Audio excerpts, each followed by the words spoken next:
Bombshell closing statements.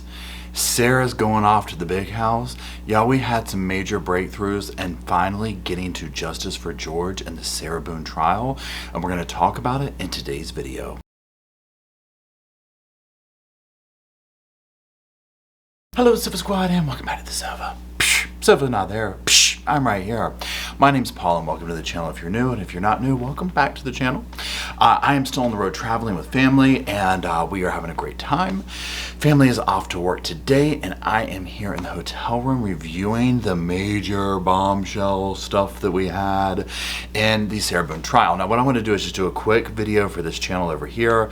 If you follow both my channels, you'll know we've been streaming the trial a lot and whatnot, and it finally came to a conclusion. So I want to talk about that. Before we get to the verdict, I mean, spoiler alerts, obviously she was guilty, but I want to talk about some of the way that she seemed to have taken the verdict. But before we do that, I want to look at a couple of clips from the state's rebuttal closing arguments, because to me, he dropped such a major bombshell, boom, leave this with the jury to go off to the room kind of situation. It was amazing to me. So the way this video will work is I'm going to put up some clips, we'll look at them together, and then we'll just talk about them. So let's go ahead and get that first clip going. The testimony from the defendant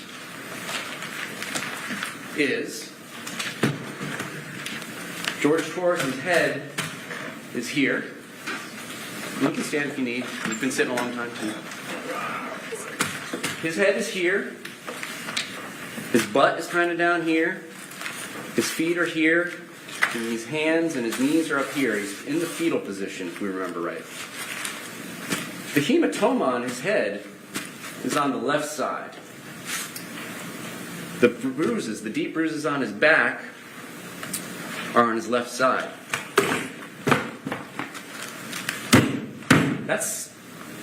You hear that? That's solid. Okay, y'all, it gives me goosebumps now, even the next day watching it.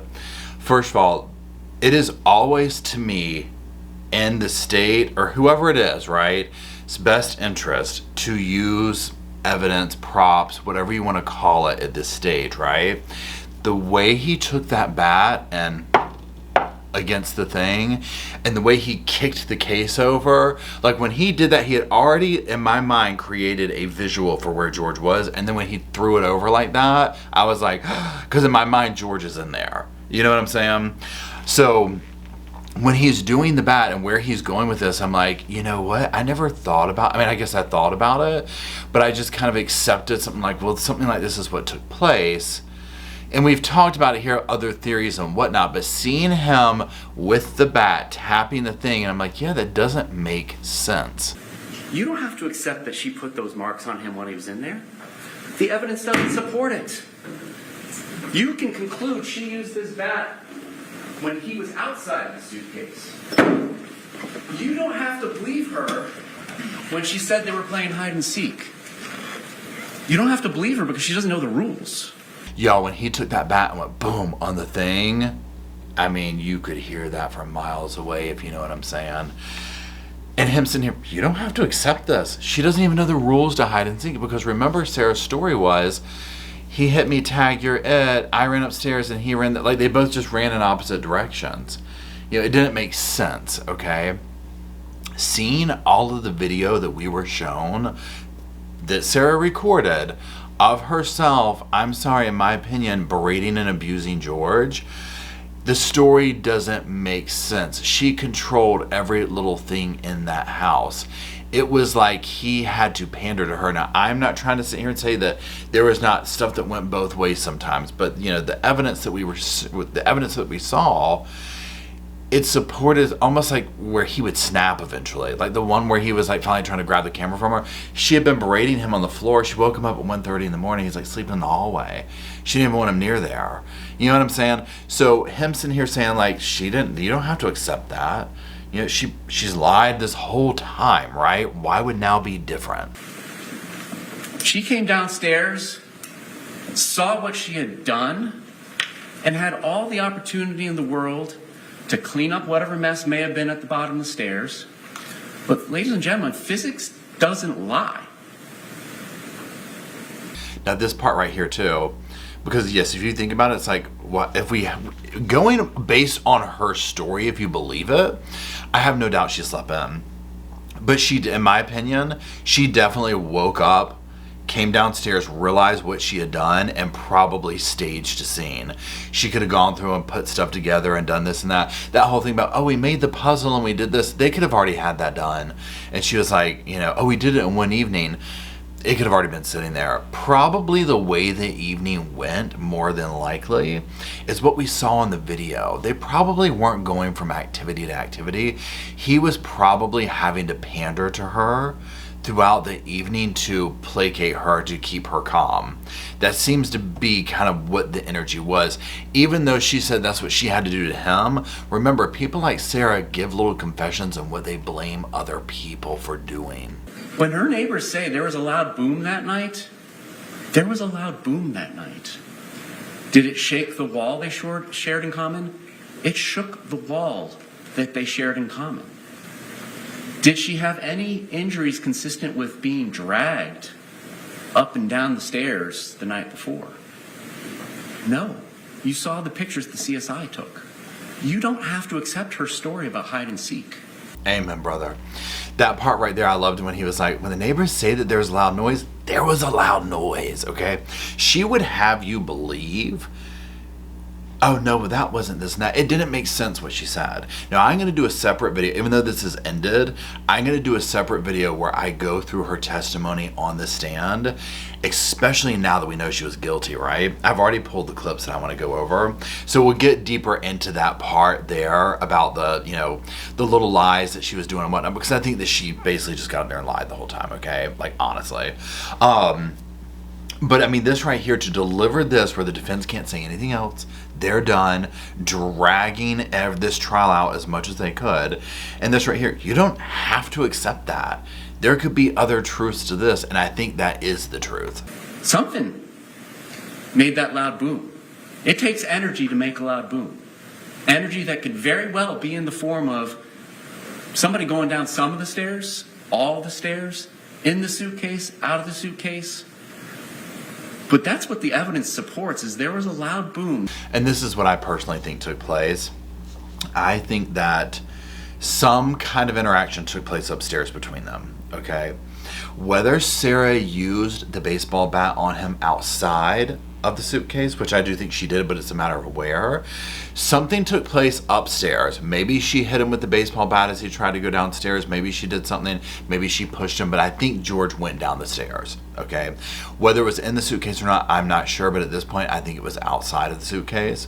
I think she probably used the baseball bat on him. He went down the stairs, and then she forced him with the phone to get into the bag. The same way that we see her in multiple videos using the phone as a weapon and ordering him around, I think that's how she got him in the suitcase. And I think he had already sustained injuries before getting into the suitcase.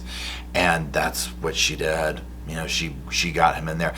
Borderline, it's, you know, when I sit here now looking at it, it's almost like, and again, you know, I know the laws are different and whatnot. First degree would be a little bit maybe overkill, but the way she used the word not intentional and not intentionally, oh, this was intentionally 100%.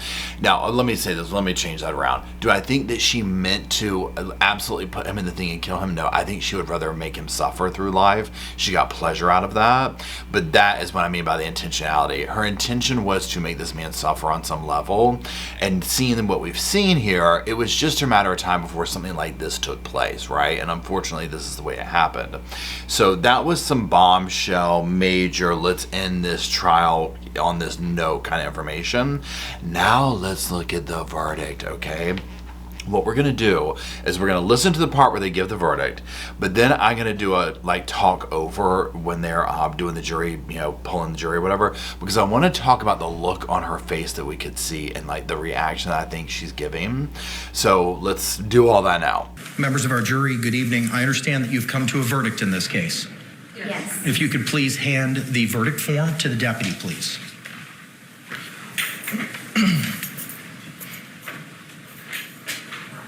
Thank you, sir.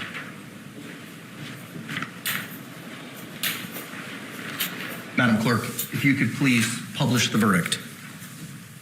In the Circuit Court of the 9th Judicial Circuit in Orange County, Florida. Case number 2020 CF 2603. The State of Florida versus Sarah Boone. Verdict. We, the jury, find the defendant guilty of murder in the second degree as charged in the information. Still say we all, dated at Orlando, Orange County, Florida, on this 25th day of October 2024. The form has been signed by the foreperson. Madam Clerk, please poll our jury. Okay, so she was not expecting that. I think Sarah legit thought she was going to walk out. Now, before they go to this, and all through the trial, the judge has been like, I have to ask one last time, are you happy with your defense, your team? Yes, absolutely, she would say. Would you change anything? Absolutely not. She's just gone full throttle how much they have done exactly what she wanted to do. So when she sits here and comes back on appeal and says, I had ineffective counsel, well, why didn't you say something? Why didn't you say something? When we were watching it, I thought she was going to then, at that last moment, the very last time he said, are you happy? She was going to say no. And see what happened, right? Now I'm going to silence the video because all they're going to do is poll the jury. I want to narrate and give my opinion on her facial expressions. Now remember, I'm not a doctor, I'm not a lawyer, I'm not a body language expert. These are just my opinions and what I see, from the sofa, okay? So just know that. This is not like some kind of like, whatever, professional opinion up in here, okay? The only credentials we got up in here is some sofa and some sats, okay? So just know that, all right? Let's go. Okay, now she's bent on. Now look at her turn. See the look on her face, and she's kind of got that little grimace, and she's swallowing. In my opinion, she's holding back tears. She's looking at the jury they're going through. Is this your thing? Is this your thing? You see the blinking. See her face. She's having a very difficult time, it seems like, with her facial expressions. Her little nervous thing she does, that little... I think what we are watching right here is narcissistic injury.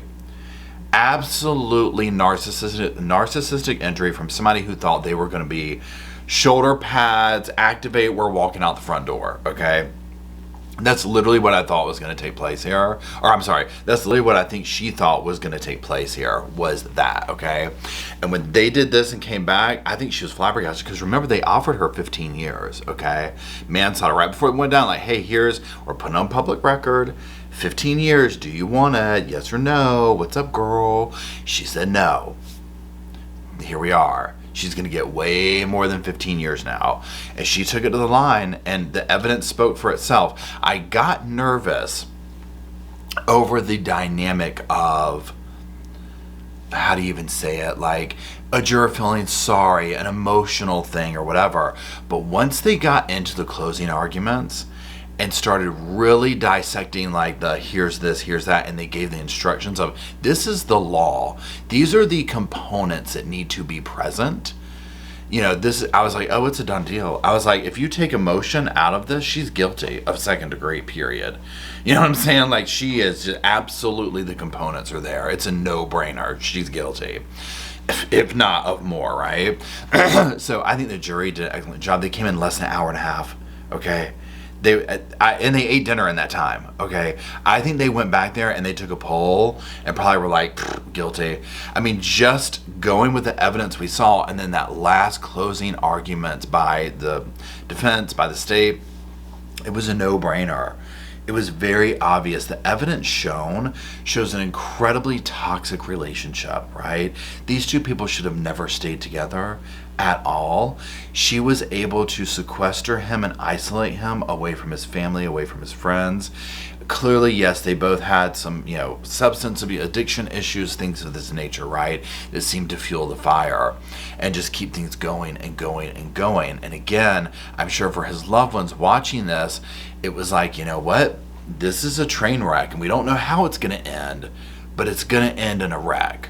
And sadly, this is how it ended, with him in a coffin, the suitcase, which was a coffin for him, as the state said. And Sarah dragging this out for 5 years, thinking she was going to get away with this, pulling every stunt possible. And she's going to have a wake-up call now, because now she's going to be a number. She's not going to be Sarah Boone. She's going to be inmate number so-and-so. She's property of the state. And so she'll still have her little fan club. She'll still have all that. But, you heard well, if you didn't hear, but the family did some interviews and they were like, she's very conniving. This is not the Sarah that you're seeing up here in the stand. This is not Sarah. she is way more conniving. And we saw Sarah. We saw her in the interrogation. We saw her in the home videos that she recorded nonstop of him trying to set him up, in my opinion. So that's it. So like I said, I'm gonna do the her time on the stand. I want to go over that. I have one more installment of looking at her interrogation now that we know what we know, and it'll be good. To me, that'll be good because now that we have the verdict, it'll be even better to like do that last little segment of that. So I'm gonna do those two, and then obviously in the future we'll be she still has to be sentenced, so we're still gonna be following it. I can assure you we will be hearing Sarah Boone's name in the headlines as long as we follow true crime, okay? This isn't the last we'll hear from her. She's probably going to immediately appeal. She's probably going to immediately go through this. It's just like Daryl Brooks, right? But what happens is the attention moves on. People see it. They do this horrible crime, and the attention moves on to something else. So, and she doesn't deserve any of that attention at a certain point. You know what I'm saying? So there you go. That's it. Let me know what you think down in the comment section. I do appreciate you following me along for this case. And that's it. If you're still watching, I do appreciate it. If you could drop some little sofas off down there in the comment section. So me, myself, and I, Rosco and Spirit, and Bo and Luke, my other dogs who are at home being babysit, we all got a little place to hang out with the Sofa Squad. Talk about Sarah, all these other cases we do talk about here at the Sofa Squad.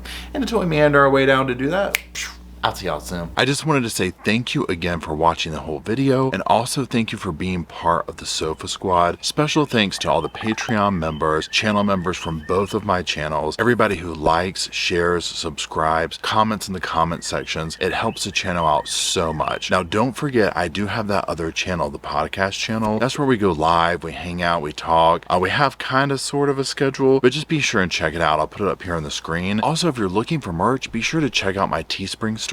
I'll put that up here. And then, like I said in the beginning of the video, if you want to follow me and Rosco on the Instagram, go on, check it out. It's right here on the screen again. But once again, thank you very much. I really appreciate you being part of the Sofa Squad, and I'll see you in the next video.